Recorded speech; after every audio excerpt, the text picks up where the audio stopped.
It's a shame that we live in Louisiana and don't have good water.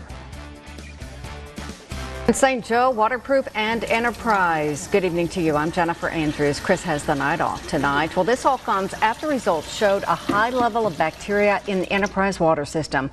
Nick Pick shows us why people say it's a step in the right direction. This is not a finger-pointing thing. This is not a blame game. This is just trying to find a solution to the problem so we can get good water. People in Enterprise desperate for a solution to their water problem. But today, they can do nothing but watch. That's life. Watch as experts from Tulane came back to test their water for the second time in 4 months. The first test back in April. The results revealed last week. Fecal bacteria in the water system. It's had people like John Tizer worried about his whole family. I've got a 15-year-old and a 9-year-old that is in desperate need of clean water. John's lucky, though. He pays for filters in his home. But look what the water looks like when the filter's shut off. Whoa. It's that chocolate brown that H.C. Lewis says has come out of his faucet for years. It's, I mean, we like a third world country. And it's not just Enterprise. The Tulane group stopped to test in Waterproof and in St. Joe, 2 other towns with their share of water problems. Never liked this when I was younger, so it just became like this as I got older. This water may have hurt people, gravely hurt people.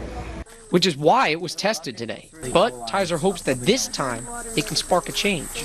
That's going to speak volumes, and it's going to reach a lot of people, and hopefully somebody will step up to the plate and do something.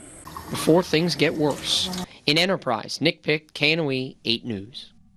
Now, the early results should be ready in about a week, but they say it may take a few months to get the results about any major issue like a brain-eating amoeba. We begin tonight, though, with more homes in Enterprise testing positive for fecal bacteria. Hello, I'm Chris Brown. And I'm Jennifer Andrews. Last week, researchers tested homes in Waterproof, Enterprise, and St. Joe. Yep, today they returned the preliminary results. Nick Pick joins us now to tell us what's next for folks there. Nick? Yeah, well, Chris and Jennifer, as the test results rolled in from last week, I was standing with a group of people from Enterprise who were just flat frustrated. They say every day their water problems get worse. I'm thinking now, you know, this is a bigger problem. This is more people. The results are in. 2 more homes in Enterprise test positive for fecal bacteria. It's got people like Dawn Tizer feeling like they have nowhere else to turn. It's devastating. I mean, I really broke down because I feel that, you know, we're up against a wall. We need some help. Last Friday, Dawn's home and 6 others were tested in Enterprise. Her water came back with 12 times the coliform bacteria than what's safe to drink. You feel like you were let down. She's not the only one. Peggy Poole and Jody Vincent had their homes tested back in April. Couldn't believe it. There's no words to describe. I was just like, oh my gosh. I have 2 stepchildren. I'm sorry to bathe in this. I don't like to cry in public, but I'm hurt. So as the 3 of them sit around this table, they talk about a plan to keep their families, this community, safe. And I guess I can speak for anyone who has any children. You'll do anything for your children. And I'm not going to let this go until I find out what is going on with this water. Answers they're hopefully one step closer to getting. In Enterprise, Nick Pick, KNOE 8 News.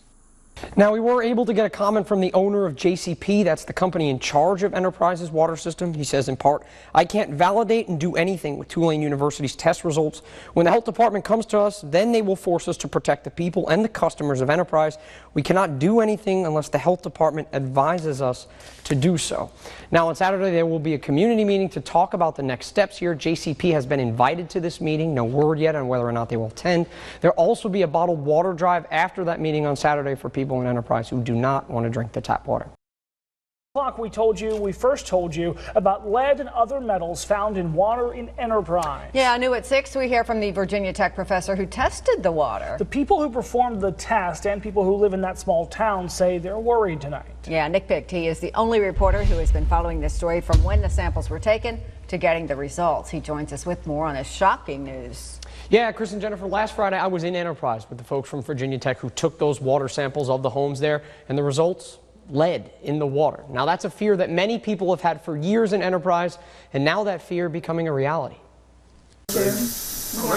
Nightmare come true in Enterprise. Experts find lead in the water.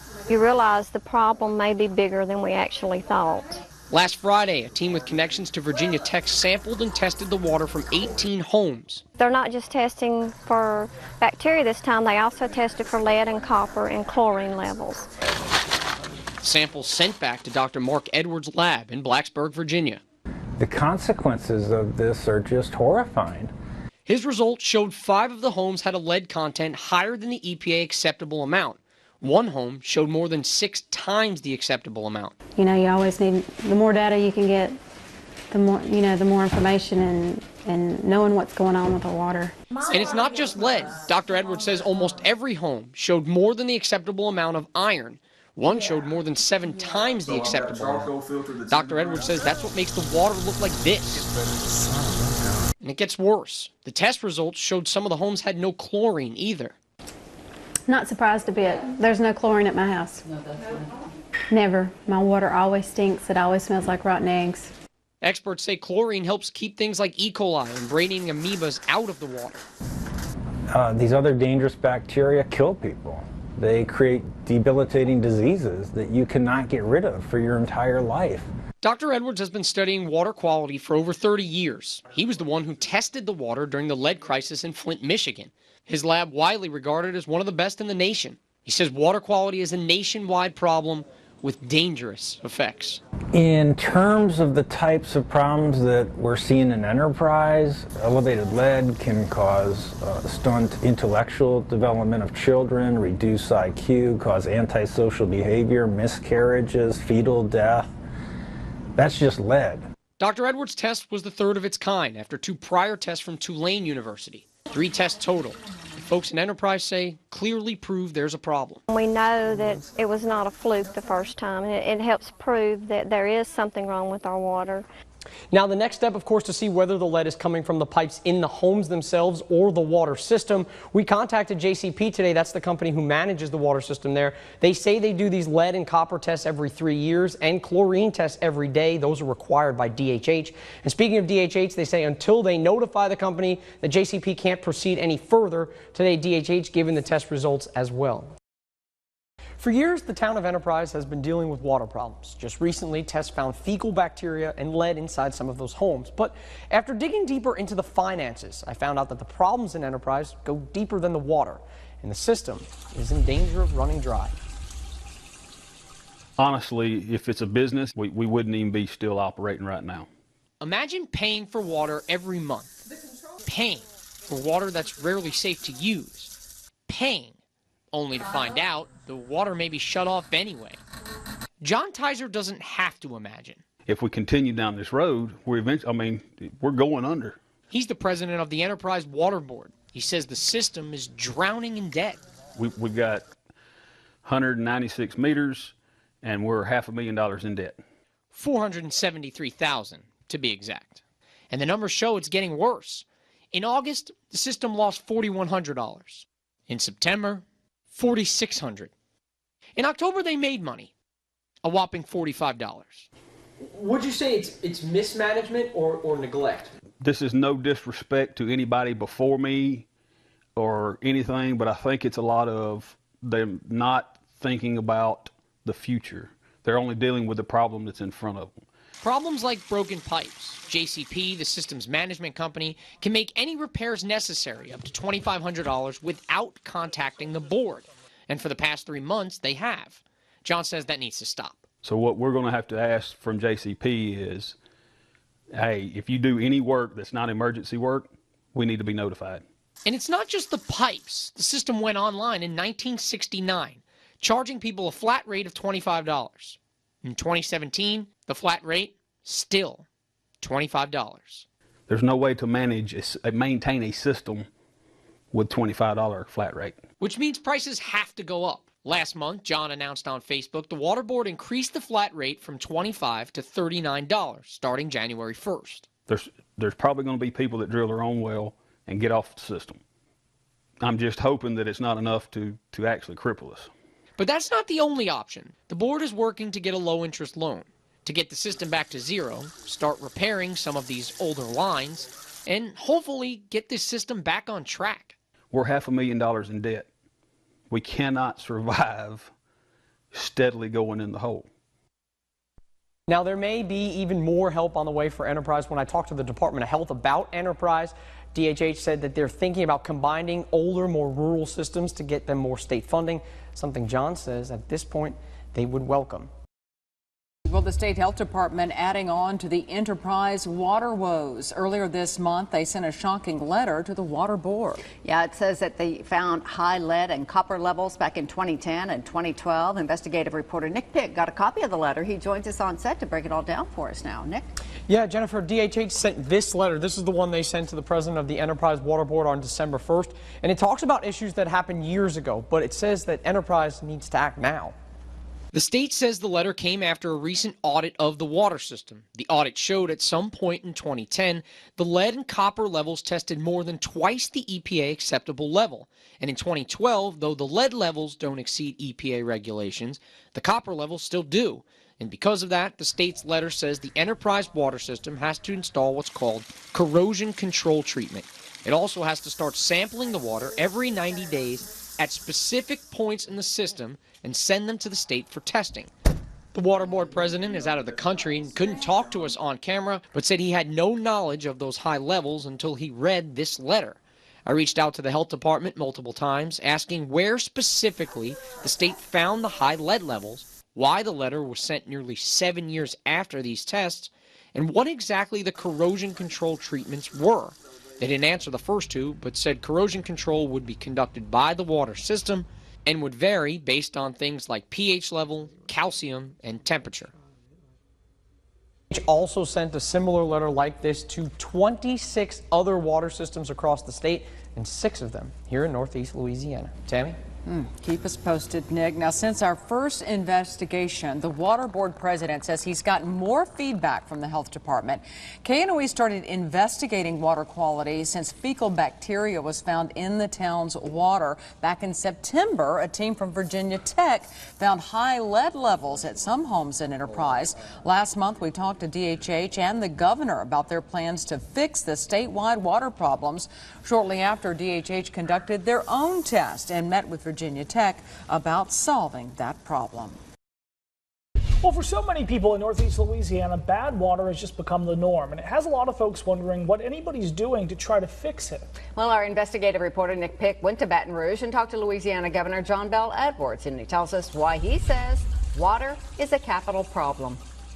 When I talked to Governor Edwards, he said that water quality is one of his top priorities statewide, but finding the money to make the improvements has been hard because how strapped Louisiana is for cash. It's life's most basic necessity. Drinking water is something that most people take for granted. But in Northeast Louisiana, clean water has become more of a commodity.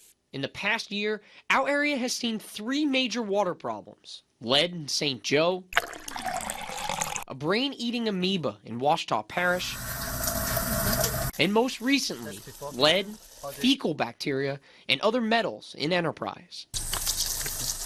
We have more than our fair share of small systems out there that really do need some help. Governor John Bel Edwards says he's trying to give small communities who can't help themselves. Look, I think public infrastructure as a whole has atrophied to the point where we need to make significant investments over time as we are able to do it. But how much help can he give? It's no secret the state is strapped for cash, looking at a $1 billion budget shortfall by next July. And during his tenure, Edwards has had to cut back over $1 billion on capital outlay, a program that helps repair things like water systems. Edwards says it's frustrating, especially since the Department of Health thinks a full-on water overhaul would cost $5 billion. We are more constrained than we would like to be, and therefore we're not able to invest in all of these improvements as we would like to. It's forced the state to find money in other places, like the Delta Regional Authority, who just this year gave Louisiana $3.3 million for water, and the Local Government Assistance Program, or LGAP, which gives money to rural communities to use on water if they need to. And there is still some money for water through capital outlay. The state used it to fix the system in St. Joe. But with 1,300 statewide water systems, and many of those rural, it forces lawmakers to prioritize. Systems are going to continue to age and they're going to degrade and things are going to change over time. That's why it's important to constantly monitor the water quality, monitor the treatment facility. One thing that may help, an August bill passed by Representative Marcus Hunter, which now forces the Department of Health to report to the legislature once a year for the next 3 years about best practices and which water systems need the most help. Anytime you have a pressing need, making sure that those things are in front of the legislature, it's important. And right now, there's no more pressing a need than clean water. Just like when you turn a light switch on, you expect to see lights. When you turn the knob on the faucet, you're expecting clean water. I also talked to the Department of Health about those best practices and upcoming water tests. We'll have more on that tomorrow. But if you'd like to see more from my interview with Governor Edwards, we'll have an extended cut on our website. That's KNOE.com. Well, Louisiana is plagued with water problems, and Governor John Bel Edwards told us the state is working to do something about it. It's a problem, he says, the Department of Health and Hospital sees almost daily. Well, investigative reporter Nick Pick sat down with the man in charge to find out if there's a solution, and if so, what is it? The Department of Health says that the water problem here in Louisiana has deep roots. That's why to fix it, they say it's going to take everyone in our state. Water quality across the state is bad. The water system, the water infrastructure in the country got a D. Really bad. Louisiana has a D minus. And if anyone knows it, it's Dr. Jimmy Guidry. I've been the state health officer now going on 21 years. But lately, he's been busy as ever. My life's a lot more complicated. The state's water problems really stem from old systems in dire need of repair. There are 1,300 water systems throughout the state of Louisiana. 50% of them are more than 50 years old. It's going to be tougher and tougher to protect it because of the fact that we have such an aging infrastructure and we need to focus on maintaining it. But how? The state is on a tight budget, facing a $1 billion fiscal cliff. And Guidry knows what it would cost to replace every pipe in the state. It's $5 billion plus. So he's thinking of other ways to solve the problem.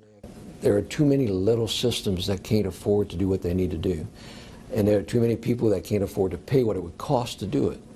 So literally what we've seen in other states is small systems coming together and combining, because the larger your customer base, the more you can afford to have one treatment plant serve a huge community. Is that feasible, though, in Louisiana? You know, everyone's going to want a piece of the pie. All the companies are going to want a piece of it, I should say. What we're finding is when a system fails and we come in and when we start working with them and saying, you got to invest in this and you got to invest in this, and they say, we got to raise our rates. Then people are like, I don't want to pay more.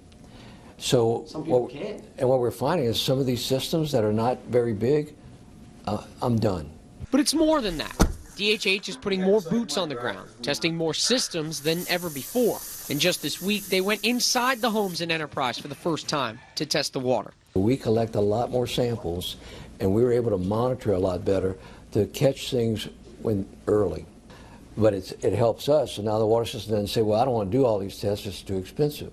No, we do these tests, and we do it because we think it's important to give us the data that we need. And we'll do it for free. And we'll do it for free. And Guidry thinks more tests will hold these water companies accountable, because he says bad water is a problem that'll take everyone to solve. We all own a piece of this, but I can't be responsible for the water systems. I can only regulate and monitor. They still have a responsibility. The consumer has a responsibility to report so we can find it. So it takes all of us to work this to figure out what's the solution. I also talked to Dr. Guidry about the St. Joseph system. He said that the repair should be finished by the end of the month, and hopefully that system will be ready to use by January 1st.